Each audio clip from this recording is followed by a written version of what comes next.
amigos, muy buenos días, pues muchas felicidades. Si usted ha sido de las personas que fielmente nos ha seguido cada día durante la reflexión diaria del libro de Esdras, pues felicidades porque hoy estamos llegando finalmente a la última parte del capítulo 10.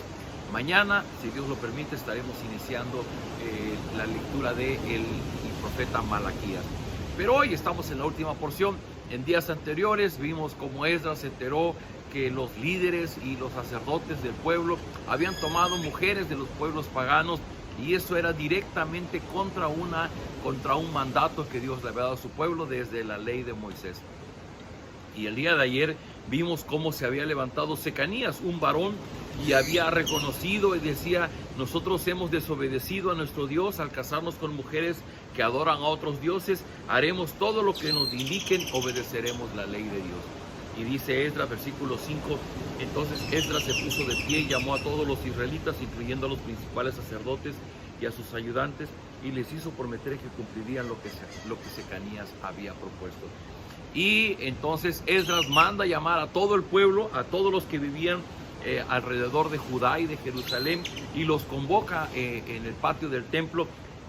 Y entonces dice que el sacerdote Esdras se puso de pie y les dijo: ustedes han pecado al casarse con mujeres que adoran a otros dioses, y así han aumentado la culpa de nuestro pueblo Israel. Reconozcan ahora su maldad delante de nuestro Dios y obedézcanlo a él. Apártense de todos aquellos extranjeros que adoran a otros dioses y de las mujeres extranjeras con las que ustedes se han casado. Y el capítulo continúa al grado que Esdras nombra una comisión para que vayan y hagan un tipo como censo, y esto va a tomar cerca de 3 meses, y la última parte del versículo 18 en adelante del capítulo 10 da un montón de nombres. Son muchas personas que son censadas, personas que se encuentran que efectivamente, y hay entre ellos sacerdotes, hay entre ellos parte de los cantores que participan en la adoración del templo, y muchos otros varones más que habían tomado mujeres de otros pueblos para sí y habían quebrantado la ley de Dios. Habíamos dicho ayer, había que poner los zapatos del pueblo judío para comprender por qué eso era tan importante para Dios. Dios no quería que su pueblo se contaminara con la idolatría de los pueblos paganos. Pero yo quiero llevar la reflexión a esto. Fíjese que hoy día hay una frase muy común que usamos ahora en las iglesias modernas, que le decimos a las personas: ven tal como eres, y lo usamos como un eslogan para invitar a que las personas puedan venir a la iglesia. Y sí, efectivamente, es una frase correcta, es una frase adecuada para quien no creyendo en el evangelio, para quien no se congrega, pudiera decir: no, pues es que yo no soy tan buena persona como ellos, yo sí puedo reconocer que he hecho mal, que he hecho las cosas mal, y pudiera sentir que su cargo de culpa no le permita sentir la confianza de llegar a una congregación. Entonces les decimos: pues ven tal como eres. Pero malamente, en algunos grupos cristianos esto se ha quedado como un estigma. Entonces decimos: bueno, yo participo, yo voy a una iglesia, pero pues Dios me acepta tal como soy, y no importa que yo esté infringiendo la ley de Dios, no importa que yo no esté obedeciendo a Dios, porque al fin y al cabo, pues a mí me dijeron: ven tal como eres. ¿Por qué menciono eso? Porque curiosamente en esta parte de la historia, cuando es identificado que el pueblo judío había tomado personas de pueblos extranjeros para casarse con ellos, no existe, el mandato ya estaba en la ley de Moisés, pero no existe en este pasaje una palabra de parte de Dios en donde le esté diciendo: y dile al pueblo que lo hagan, porque si no lo hacen en este momento yo les voy a enviar un castigo. Sin embargo, aun cuando no existe esa palabra, el pueblo supo reconocer su desobediencia ante Dios, y ellos toman la decisión de reconocer, no solamente de reconocer que habían hecho mal, sino de hacer algo para corregir lo que habían hecho mal. Ellos habían tomado mujeres, y ellos ahora están diciendo: bueno, ahora vamos a hacer la promesa que vamos a separarnos, vamos a dejar de lado a las personas con las que nos casamos que son de otros pueblos. Y ellos entonces, en un acto de obediencia a Dios, toman esta sabia decisión. ¿Qué quiero decir con eso? Que esto es un perfecto ejemplo de lo que sucede con todos nosotros que llegamos a conocer del Señor Jesucristo, que llegamos a poner nuestra confianza en Él, que iniciamos la vida cristiana. Es cierto, de principio Dios te dice, ven tal como eres. ¿Por qué?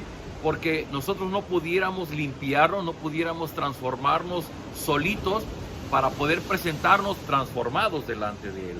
Dios nos recibe, y una vez que nos recibe, es Él en el proceso que va a transformarnos. Pero lo importante aquí es que nosotros pudiéramos estar dispuestos a lo que dijo este varón Secanías junto con todo el pueblo. Haremos lo que nos indiquen usted, y todos los que respetan el mandamiento de Dios obedeceremos la ley de Dios. Queridos amigos, el punto es este. Todos los que llegamos a los pies del Señor Jesucristo, todos los que somos llamados por Dios a la salvación, vamos a experimentar un proceso de arrepentimiento y un proceso de transformación. Ellos habían cometido un pecado que era el haberse casado con personas de los pueblos idólatras paganos. Y en el proceso no solamente fue pedir perdón, en el proceso fue dejar a esas mujeres con sus hijos para consolidarse solamente como la nación del pueblo de Dios, la nación judía. Usted y yo lo leemos y se nos hace algo muy fuerte, ya lo mencionábamos ayer, pero fue parte de su camino para obedecer a Dios y para corregir, para mostrar su arrepentimiento. Queridos amigos, de igual manera, estamos seguros que hoy día debe de pasar lo mismo con nosotros. Dice el apóstol Pablo que los que hemos creído en Cristo somos nuevas criaturas, nacemos a una nueva vida, y en esa nueva vida somos transformados por la presencia del Espíritu de Dios que mora en nosotros. Así es que el gran reto que vivimos quienes llegamos a la vida cristiana es que somos transformados en nuestra manera de pensar, en nuestra manera de hablar, en nuestra manera de ver, en nuestra manera de hacer las cosas. La transformación. Así es que sí es cierto, si usted no se congrega, si usted no conoce del Evangelio, si usted apenas está conociendo el Evangelio, venga tal como usted es, con todo y sus defectos, sus errores y de su desobediencia ante Dios. Pero es muy importante que usted esté dispuesto, esa es la palabra, dispuesto a ser transformado por Él. Hay una frase por ahí que también me gusta mucho y dice, Dios te ama tanto que no te va a dejar tal como tú llegaste a Él.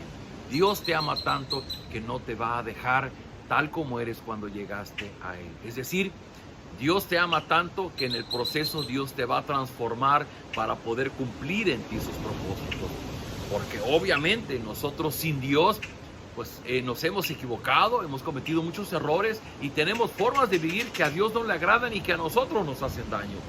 Y es necesario ser transformados por el Espíritu de Dios, adoptar nuevas formas de pensar, de ver, de hablar, de vivir, para vivir ese cambio y para poder gozar de una verdadera comunión con Dios. Queridos amigos, el Señor Jesús ya pagó el precio en la cruz del perdón de nuestras faltas.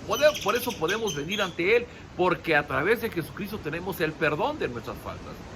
Pero una vez que llegamos al Señor Jesucristo, Él no nos deja tal y como somos, Él nos transforma. Dice el apóstol Pablo que lo que Dios quiere es que crezcamos y que seamos transformados a la estatura del varón perfecto que es Jesucristo.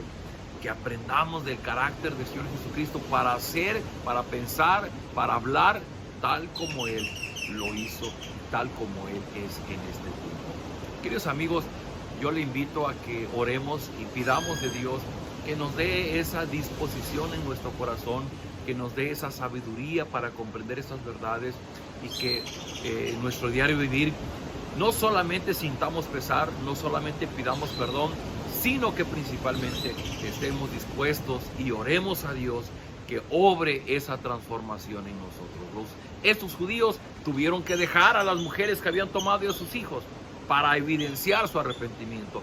Nosotros tenemos que hacer cosas, tenemos que dejar aquello que estamos haciendo, tenemos que empezar a hacer cosas que Dios pide de nosotros para evidenciar nuestro arrepentimiento. Vamos a orar. Padre, gracias por este hermoso día, gracias por el canto de los pájaros, pero también gracias por tu palabra y por el ejemplo que vimos en tu pueblo, cómo no solamente sintió pesar, no solamente confesó su pecado, sino que ellos estuvieron dispuestos, así lo hicieron, de dejar a las mujeres con las que se habían casado y que esto quebrantaba tu ley. De igual manera, Señor, nosotros al llegar ante ti sabemos que tú nos aceptas tal y como venimos, pero tú no quieres dejarnos así como estamos, tú quieres transformarnos y rogamos de tu Espíritu que mora en nosotros para obrar ese cambio. Hoy te decimos que estamos dispuestos. Queremos que tú cambies nuestra manera de pensar, nuestra manera de hablar, nuestra manera de hacer las cosas, que podamos empezar a hacer aquello que no estamos haciendo y que dejemos de hacer aquello que tú no quieres que hagamos. Obra en nosotros esa transformación, cumple tus propósitos en nuestra vida, forja en nosotros la imagen de Cristo. Y de esa manera, Señor, que tu gracia, que tu misericordia sean evidentes en nosotros, cumpliendo tus propósitos como tus hijos, como parte de tu pueblo. Y Señor, oramos por aquellas personas que están pasando momentos difíciles ante la enfermedad. Rogamos de tu gracia, rogamos de tu fortaleza para consolar sus corazones, para fortalecer sus vidas. Y te rogamos, Padre, que tú permitas que esas personas puedan experimentar tu presencia, puedan experimentar fortaleza en medio del dolor. Te lo rogamos en el nombre del Señor Jesús. Amén. Queridos amigos, pues muchas gracias, gracias a Dios. Hoy terminamos Esdras. Mañana yo le invito a que iniciemos el desafío de Malaquías. Malaquías es un libro muy breve, lo leemos de aquí a que termine el mes de abril. Está usted invitado. Nos vemos el día de mañana.